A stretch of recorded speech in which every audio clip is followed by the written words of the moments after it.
Rodri to Barcelona here we go Fabrizio പറഞ്ഞിട്ടുണ്ട്. അപ്പം എന്തായാലും റോഡ്രി ബാഴ്സലോട്ട് വരും എന്നുള്ള കാര്യം ഓൾമോസ്റ്റ് കൺഫേം ആയിട്ടുണ്ട്. ഇത്രയും കാലം ഭയങ്കര ലാഗായിരുന്നു.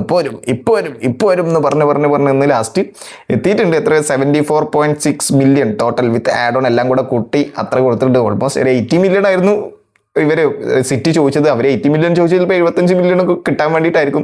ഗോൾഡൻ ബോൾ വിന്നറൊക്കെയാണല്ലോ റോഡ്രി എന്ന് പറയുന്നത്. സോ 31-30 വയസ്സുള്ള ഈ പുള്ളിക്ക് ഇത്രയധികം കൊടുക്കണോ എന്നുള്ള ചോദ്യങ്ങളൊക്കെ പലരും ചോദിക്കുന്നുണ്ട്. പക്ഷേ പുള്ളിയുടെ മാർക്കറ്റ് വാല്യൂ ഇപ്പോൾ കറന്റ് ഒരു ടോപ്പിൽ നിൽക്കുകയാണ്.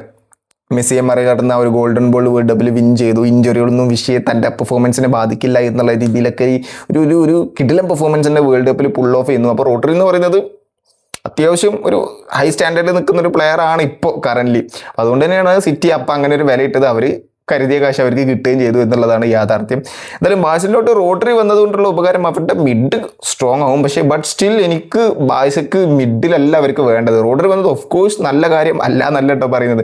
അവർക്ക് വേണ്ടത് ഡിഫൻസാണ്. എന്നെ സംബന്ധിച്ചിടത്തോളം ഞാൻ പറയുകയാണെങ്കിൽ സ്ട്രൈക്കറും അല്ല വേണ്ടത്. ലെവൻഡോസ്കിയും ഫെറാനും അവിടെ പോയിട്ടുണ്ട്. ബട്ട് സ്റ്റിൽ അവർക്ക് സ്ട്രൈക്കറും അല്ല വേണ്ടത്. അവർക്ക് വേണ്ടത് നല്ലൊരു ഡിഫൻസാണ്. ഹൈയിലെയും ഭയങ്കരമായിട്ട് കയറ്റി കളിക്കുന്ന ഒരാളാണ് ഈ ഒരു ഹാൻസി ഫ്ലിക്ക് എന്ന് പറയുന്നത്. അതിന് പറ്റിയൊരു ഡിഫൻഡർ ഉണ്ടോ എന്ന് ചോദ്യമാണ്. ഉള്ളൊരു ഡിഫൻഡറാണ് ലിവർപൂൾക്ക് ലോണിൽ പറഞ്ഞു വിടുകയും ചെയ്തു.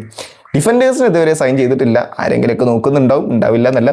പിന്നെ എൻ്റെ ബാഴ്സയുടെ ഫുൾ ഇതിൻ്റെ ഒരു കംപ്ലീറ്റ് വീഡിയോ ഞാൻ എൻ്റെ യൂട്യൂബിൽ അപ്ലോഡ് ചെയ്തിട്ടുണ്ട്. സോ താല്പര്യമുള്ളവർ അതുപോയി കാണുക. പിന്നെ എൻ്റെ കോണ്ടന്റ് ചാനൽ ജസ്റ്റ് ഒന്ന് ഫോളോ ചെയ്തിട്ടോ. Thank you so much.